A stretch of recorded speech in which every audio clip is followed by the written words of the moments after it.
Poço de Jacó parece à primeira vista um paraíso, brilhante, claro e convidativo, mas sob a sua beleza, ele esconde segredos que não são facilmente vistos a olho nu. O envio de um drone subaquático revelou imagens misteriosas e assustadoras. O que ele viu que quase não pode ser explicado pelos especialistas? Ketara, venha comigo descobrir toda a história. Mas antes de começarmos, que tal deixar um like neste vídeo? Isso já ajuda muito a nós, criadores de conteúdo. Muito obrigado e agora vamos começar. À primeira vista, o Poço de Jacó parece um paraíso. Água cristalina, azul e o ambiente parece tranquilo. Ele está localizado em Texas Hill Country, perto da cidade de Wimberley. Aqui, você vai encontrar uma nascente que parece o lugar perfeito para nadar ou se refrescar sob o sol. Porém, sob essa atraente massa de água, há um perigo oculto invisível a olho nu. É como uma armadilha para quem tenta explorar sua profundidade. É uma nascente artesiana. Criada pela natureza, a água flui das fissuras do calcário. A partir da entrada, o poço tem uma queda vertical antes de entrar em um sistema complexo de cavernas. Os túneis são estreitos, sinuosos e às vezes se alargam de repente. Dizem que chega a quase 90 metros abaixo do solo.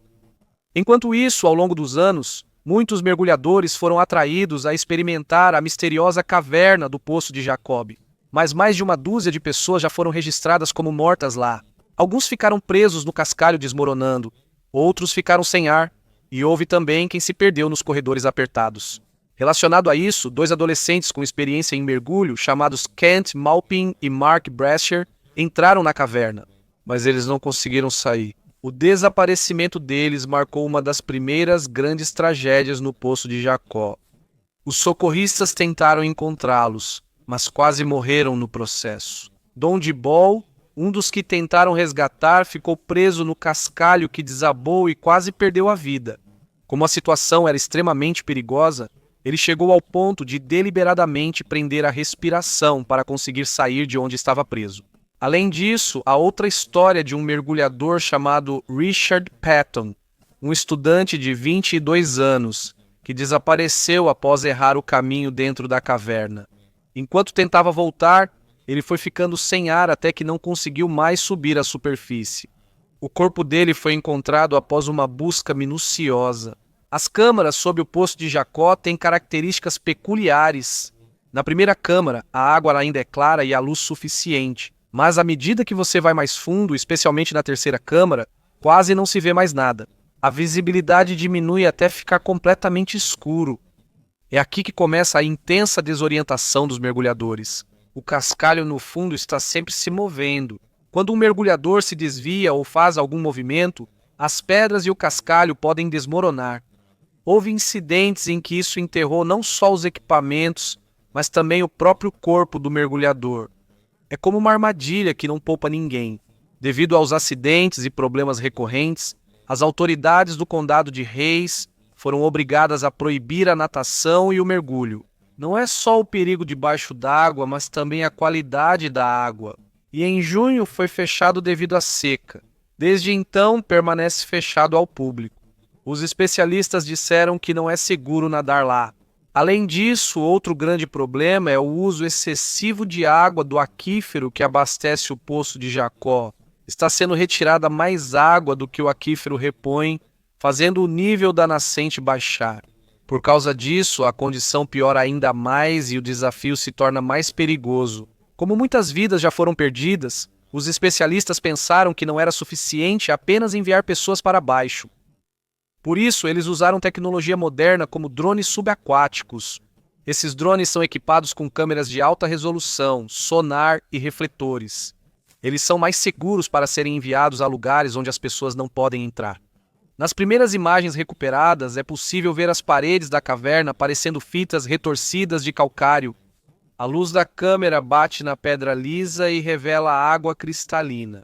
Mas à medida que vai ficando mais fundo, vai se tornando cada vez mais profundo. E como os mergulhadores experimentaram, a escuridão e o perigo realmente não podem ser evitados. Relacionado a isso, enquanto o drone afundava entrando na caverna, a luz foi gradualmente se tornando sombra. Quanto mais fundo ia, mais se sentia que algo estava errado. Não era só uma descida. havia também uma apreensão inexplicável. Ao chegar à segunda parte da caverna, os sinais começaram a aparecer.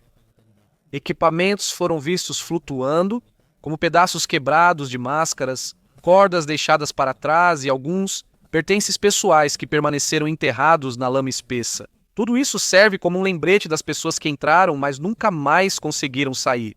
Cada peça parece ter sua própria história de medo e tragédia.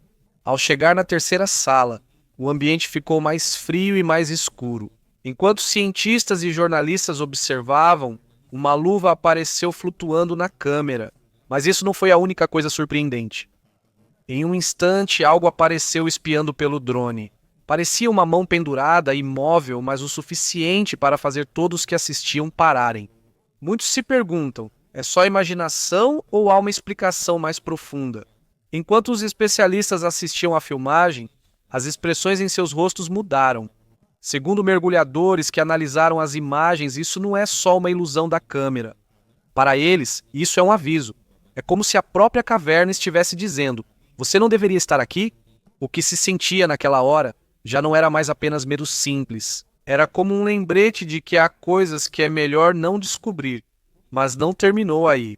Na mesma sala, eles notaram um metal cravado no cascalho.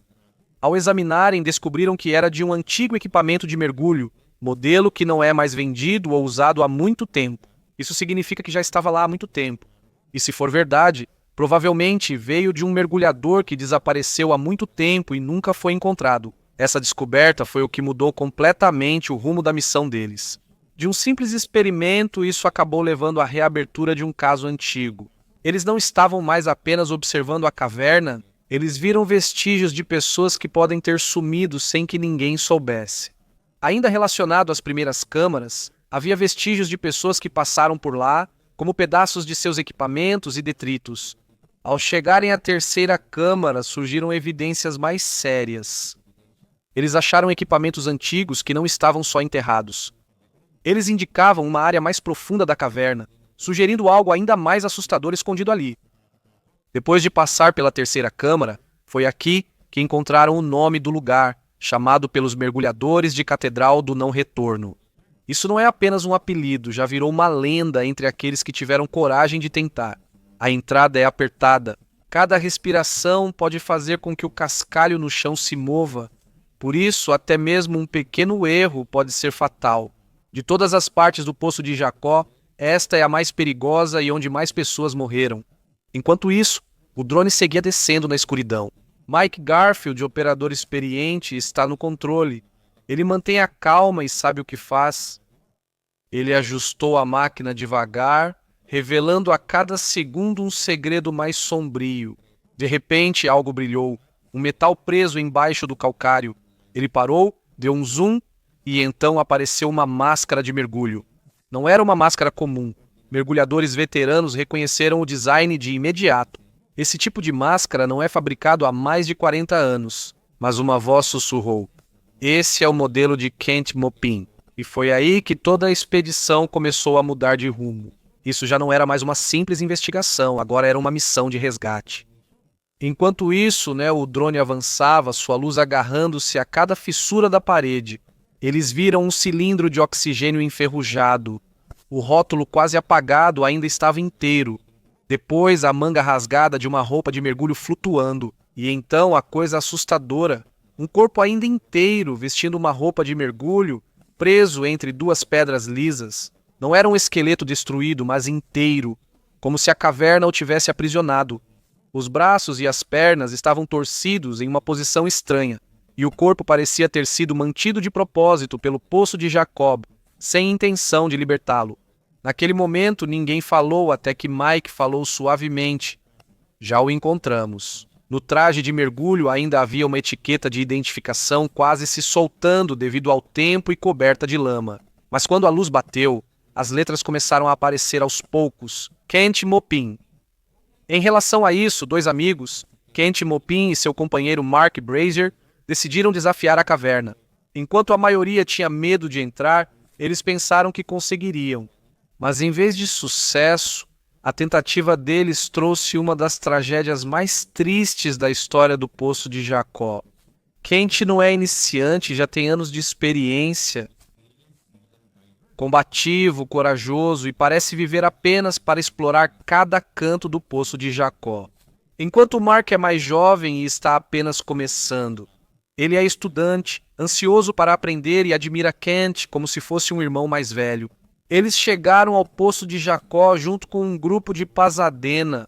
O grupo acampou perto do local e a cada movimento era evidente que estavam preparados para um grande desafio. Quando Kent e Mark vestiram trajes de mergulho e colocaram os pesados cilindros de aço, pareciam guerreiros prontos para a batalha.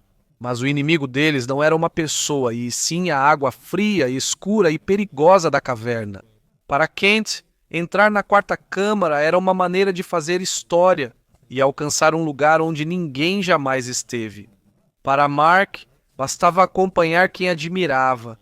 Eles desceram juntos, carregando os tanques.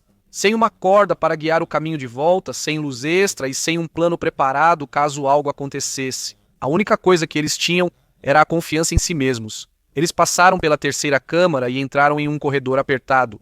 Foi naquele corredor escuro que alguém viu Kent e Mark vivos pela última vez. 4 décadas depois, Kent e Mark ainda foram encontrados lá, enterrados e presos dentro da rocha. Enquanto os dois sumiam na quarta câmara, outro mergulhador, Joe, estava por perto. Ele estava com os dois no mergulho, mas não entrou logo na câmara. Ele ficou na entrada o suficiente para ver o que estava acontecendo. Foi ali que Joe testemunhou os últimos momentos de Kent e Mark. Ele viu que eles estavam tentando puxar seus tanques pesados pelo túnel, sem uma linha de segurança amarrada, sem luz extra para guiá-los, apenas coragem e a crença de que conseguiriam voltar. Joe tentou voltar. Ele chamou a atenção deles. Ele pegou sua faca e bateu várias vezes no seu tanque para criar um som, mas não houve resposta. Ele apontou a lanterna para o túnel, esperando que os dois voltassem, mas eles não olharam para trás. Parecia que algo inexplicável os puxava, como se estivessem seguindo um chamado que só eles podiam ouvir. Eles continuaram descendo para longe. Joe teve que tomar a decisão mais difícil para um mergulhador: voltar sozinho. Mesmo com o coração pesado, sabia que insistir poderia impedi-lo de voltar. Por isso, ele recuou lentamente e subiu novamente. Quando chegou à superfície, a água atrás dele já não estava mais clara.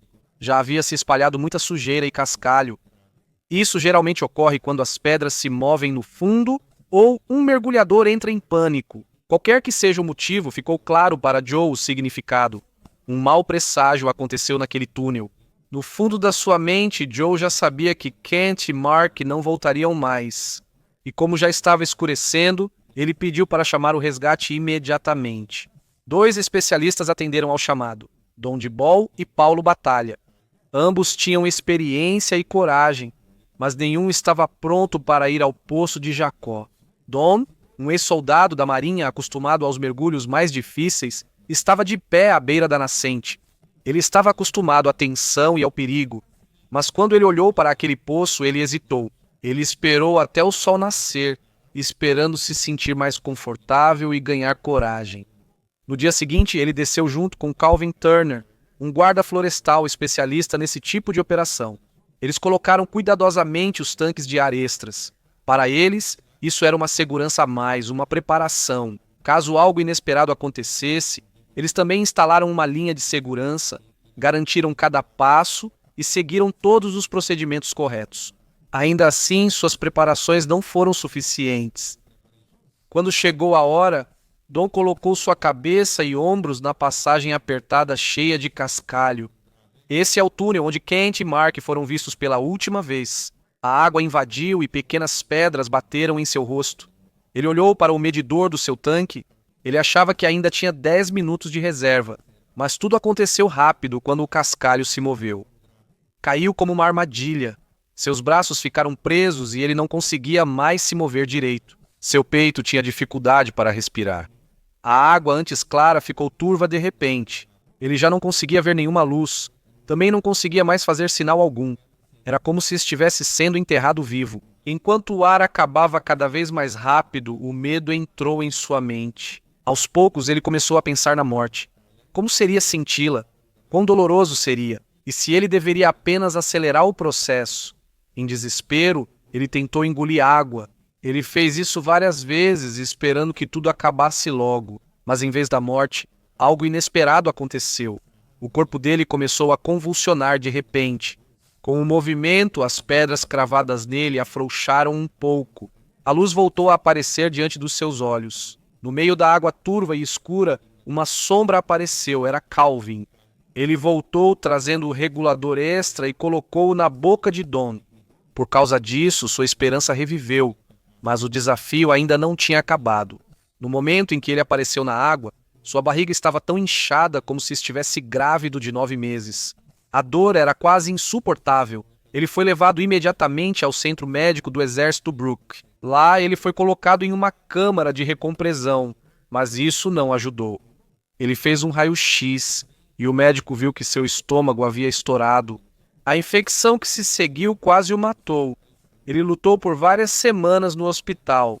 Apesar de quase não haver esperança, ele sobreviveu. Apesar de tudo, sua recuperação foi lenta, cheia de dor e perigo. E enquanto ele descansava, os outros não pararam de procurar por Kent e Mark. Até mesmo o poço de Jacó já havia mostrado um aviso claro. Mesmo que isso tenha quase causado a morte, as pessoas continuaram a mergulhar e explorar o seu fundo. Enquanto Don Dibol estava deitado na cama do hospital, cheio de pontos e tendo sobrevivido por sorte, a luta ainda não tinha acabado. 2 jovens foram levados pelo poço de Jacó, e nem todos estão prontos para aceitar que é ali que sua história termina. Um dos que não conseguiu aceitar essa ideia foi Don Brody. Brody não é iniciante nesse tipo de perigo. Ele tinha 46 anos na época, era corajoso e cresceu na cidade de El Campo. Para ele, o Jacob's Well não era apenas uma nascente perigosa. Era um desafio que precisava ser enfrentado. Enquanto outros recuaram depois de verem a morte causada pela caverna, ele, por outro lado, se aproximou ainda mais. O objetivo dele não era apenas entender o Kaia, mas enfrentá-lo do seu próprio jeito. Quando ele chegou ao local, não hesitou. Ele imediatamente vestiu seu equipamento e entrou na água clara, mas assustadora. Ele rapidamente seguiu o caminho em direção à 4ª câmara da caverna. Ao passar por ali, ele percebeu algo assustador. Uma luz ainda piscava ali, deixada por um dos mergulhadores desaparecidos. Aquela simples luz serviu como pista de seus últimos momentos. Ao avançar, encontrou uma passagem quase tomada por cascalho e pedras. Para a maioria, era só uma formação natural da caverna. Mas para Brod, o que ele via era evidente. Não eram apenas pedras, era uma tumba. Ele acreditava que sob aquelas pesadas camadas de cascalho estavam os corpos de Kent e Mark. Ele não conseguia tirar da cabeça os últimos momentos deles. Essa imagem o atormentava. A ideia de que eles não ficaram presos por medo, mas porque passaram da fronteira. Eles entraram em uma área extremamente perigosa. Na visão de Brod, eles não deveriam ficar lá. Em vez de recuar, Brod achou que ainda poderia haver uma saída. Se o cascalho fosse removido de cima para baixo, talvez houvesse uma chance de retirar os corpos. Para ele, não era apenas uma busca por restos mortais, mas sim uma questão de justiça e de devolver o ente querido à família. Enquanto isso, 2 dias depois, chegou um grande caminhão-plataforma na cidade de Wimberley, e em cima dele estava uma máquina enorme que parecia ter vindo do futuro. Não era uma nave espacial como alguns pensaram à primeira vista. Era uma câmara móvel de recompressão enviada pela Schaefer Diving Company. As próprias famílias das vítimas contrataram isso. Eles não se importaram com o tamanho do custo. Só importava para eles trazer Sina Kent e Mark de volta, não importando o preço. Neste ponto, o grupo já não estava apenas mergulhando. Aquilo já era uma operação em grande escala. Os mergulhadores e especialistas trabalharam juntos, movidos pelo desejo de concluir a missão. Isso também não era mais apenas sobre a história do Poço de Jacó como um lugar perigoso. Agora era uma luta pessoal, uma luta de famílias, de amigos e de pessoas que não estavam dispostas a desistir. Além disso, Louis Schaefer foi o primeiro a descer para verificar o túnel bloqueado. Quando ele chegou lá embaixo e viu que a passagem estava quase totalmente fechada, imediatamente disse no rádio: "Deus Todo-Poderoso." Como sinal de extremo choque, Foi aí que começou uma das operações de resgate mais difíceis já realizadas no Poço de Jacó. Os outros mergulhadores agiram rapidamente. Eles colocaram uma mangueira grande e sugaram as pedras do fundo. As pequenas pedras sobem junto com a água e são jogadas para fora no riacho. Enquanto isso, as pedras maiores são retiradas à mão, colocadas em sacos e puxadas uma a uma para cima. O trabalho é pesado, cansativo e perigoso. Mas o mais difícil de tudo parece ser lutar contra o próprio poço. Sempre que abrem um buraco, pedras e cascalhos caem novamente. Parece que o poço suga e cobre novamente o buraco que eles trabalharam tanto para abrir. Apesar disso, eles não desistiram. Eles continuaram lutando mesmo quando seus corpos estavam ficando cansados e suas forças se esgotando. Chegou o momento em que os fundos acabaram.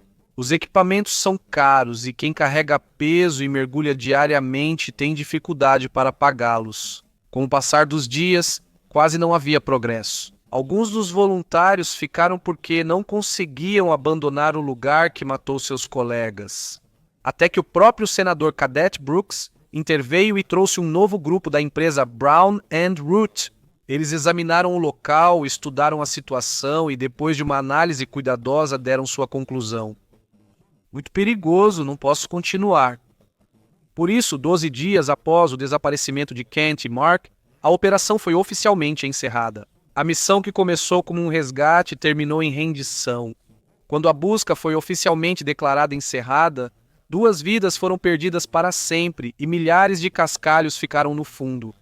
Isso mostra que o Poço de Jacó prevaleceu mais uma vez. O poço sabe como manter tudo o que ele leva. Da mesma forma como uma nascente artesiana alimentada pelo aquífero Trinity, ela consegue jorrar água diretamente para cima, chegando a 1 metro de altura. Segundo as pessoas da época, o rugido podia ser ouvido até mesmo da estrada, mas tudo mudou. Com o aumento do uso de água por residências, negócios e outros, a pressão caiu. Gradualmente, o fluxo enfraqueceu até quase parar. Também foi registrado na história que houve ocasiões em que o Poço de Jacó não jorrou água. A cada vez, mais pessoas perguntavam: será esse o fim da nascente? Uma das razões é a contínua extração de água, a partir do aquífero de empresas como a Aquatex, integrante das utilidades essenciais. Isso não é ilegal ou secreto, é apenas um negócio normal, mas o aquífero não consegue acompanhar. Por isso, o condado de Hays decidiu agir. Eles compraram alguns terrenos ao redor do poço. Em seguida, a Associação da Bacia Hidrográfica do Vale de Wimberley adicionou mais terras. Eles chamaram o local de West Ridge Truck, colocaram uma cerca, instalaram fios e começaram a fazer planos para a conservação. Mas o desafio é diferente embaixo. O aquífero Trinity é como um organismo vivo. Quando muita água é retirada, pode levar muitos anos ou até décadas para se recuperar. Alguns cientistas até dizem que talvez nunca volte completamente ao que era antes.